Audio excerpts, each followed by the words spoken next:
ತೊಂಡೆಬಾವಿ ಗೌರಿಬಿದನೂರು ತಾಲೂಕಿನ ಪ್ರಮುಖ ಹೋಬಳಿ ಕೇಂದ್ರ. ಇಲ್ಲಿ ಆರೋಗ್ಯ ಇಲಾಖೆಯು ಪ್ರಾಥಮಿಕ ಆರೋಗ್ಯ ಕೇಂದ್ರವನ್ನು ತೆರೆದಿದೆ. ಈ ಹಿಂದೆ ಕೆಲವು ತಿಂಗಳುಗಳ ಕಾಲ ಇದನ್ನು 24x7 ಮಾಡಿತ್ತು. ಒಂದೆರಡು ಹೆರಿಗೆಗಳು ಆಗೋದು ಬಿಟ್ಟರೆ ಇಲ್ಲಿನ ಸಿಬ್ಬಂದಿಗೆ ಹೆಚ್ಚು ಕೆಲಸವಿಲ್ಲ ಎಂಬುದನ್ನು ನೆಪ ಮಾಡಿಕೊಂಡು ಇದೀಗ ದಿನದ ಲೆಕ್ಕಕ್ಕೆ ಸೀಮಿತವಾಗಿ ಸಾಯಂಕಾಲ 4:30ಕ್ಕೆ ಆಸ್ಪತ್ರೆಗೆ ಬೀಗ ಹಾಕಲಾಗ್ತದೆ. ಆಸ್ಪತ್ರೆಗೆ ಬೀಗ ಹಾಕಿದ ಬಳಿಕ ಇಲ್ಲಿನ ಸಿಬ್ಬಂದಿ ಬಂದು ದಾರಿಯತ್ತ ಮರಳೋದ್ರಿಂದ ಇಲ್ಲಿನ ವಸತಿ ಗೃಹಗಳತ್ತ ಯಾರು ಕಣ್ಣೆತ್ತಿ ನೋಡೋದಿಲ್ಲ. ಹೀಗಾಗಿ ಇಲ್ಲಿನ 8 ವಸತಿ ಗೃಹಗಳು ಪಾಳು ಬಿದ್ದಿವೆ.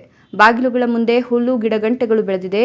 ಗೇಟ್ಗಳು ತುಕ್ಕು ಹಿಡಿದಿದ್ರೆ ಬಾಗಿಲುಗಳು ಮುರಿದಿವೆ. ಕೆಲವು ಬಾಗಿಲುಗಳಿಗೆ ಬೀಗ ಹಾಕಿದ್ರೆ ಕೆಲವು ಬಾಗಿಲುಗಳಿಗೆ ಬೀಗದ ಭಾಗ್ಯವೂ ಇಲ್ಲ. ಇದರಿಂದ ಅನೈತಿಕ ಚಟುವಟಿಕೆ ನಡೆಸೋರಿಗೆ ಹೇಳಿ ಮಾಡಿಸಿದಂತಾಗಿದೆ. ಇಲ್ಲಿ ಅನೈತಿಕ ಚಟುವಟಿಕೆಗಳು ನಡೀತಿರೋದಕ್ಕೆ ಸಾಕ್ಷಿ ಎಂಬಂತೆ ವಸತಿ ಗೃಹಗಳ ಒಳಗೆ ಮಧ್ಯದ ಖಾಲಿ ಸೀಸಗಳು ರಾರಾಜಿಸುತ್ತಿವೆ. ಕಸ ಕಡ್ಡಿಯಂತೂ ಕೇಳುವಂತಿಲ್ಲ. ಸಾರ್ವಜನಿಕರ ತೆರಿಗೆಯ ಲಕ್ಷಾಂತರ ರೂಪಾಯಿಗಳನ್ನು ಖರ್ಚು ಮಾಡಿ ನಿರ್ಮಿಸಿದ ಕಟ್ಟಡಗಳನ್ನು ಬಳಸದೆ ಅವುಗಳನ್ನು ನಿರ್ವಹಣೆಯನ್ನು ಮಾಡದೆ ಪಾಳು ಬಿಡುವ ಮೂಲಕ ಸರ್ಕಾರಕ್ಕೆ ನಷ್ಟ ಉಂಟು ಮಾಡಿರುವುದು ಸ್ಪಷ್ಟವಾಗಿ ಕಂಡುಬರುತ್ತಿದೆ.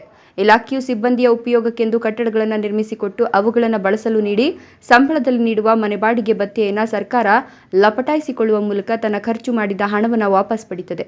ಆದರೆ ಅವುಗಳನ್ನು ಯಾರು ಬಳಸ್ತಿದ್ರೆ ಸರ್ಕಾರದ ಹಣ 100ರಷ್ಟು ಪೋಲಾದಂತೆ ಆಗ್ತದೆ ಅಂತಾರೆ ವಕೀಲ ದಿನೇಶ್. ಇನ್ನು ತಾಲೂಕು ಆರೋಗ್ಯಾಧಿಕಾರಿ ಡಾಕ್ಟರ್ ಚಂದ್ರಮೋಹನ್ ರೆಡ್ಡಿ ಈ ಬಗ್ಗೆ ಪ್ರತಿಕ್ರಿಯಿಸಿ, ಕಳೆದ 30 ವರ್ಷಗಳ ಹಿಂದೆ ನಿರ್ಮಿಸಿದ ವಸತಿ ಗೃಹಗಳು ಅವು. ಆಸ್ಪತ್ರೆಯು 24x7 ಆಗಿದ್ದಾಗ ಅವುಗಳನ್ನು ಬಳಸ್ತಾ ಇದ್ರು. ಅದು ಬದಲಾದ ಮೇಲೆ ಅಲ್ಲಿ ಯಾರು ವಾಸಿಸ್ತಾ ಇಲ್ಲ. ಪರಿಶೀಲಿಸ್ತೇವೆ. ಸಮೀಪದಲ್ಲೇ ದಲಿತರ ಕಾಲೋನಿ ಇರೋದ್ರಿಂದ ಹಾಗೆ ಅನೈತಿಕ ಚಟುವಟಿಕೆಗಳಿಗೆ ಬಳಕೆ ಆಗ್ತಾ ಇರಬಹುದು ಅಂತ ಹೇಳಿದ್ದಾರೆ. ಪ್ರದೀಪ್, ಈ ನ್ಯೂಸ್ ಟಿವಿ, ಗೌರಿಬಿದನೂರು.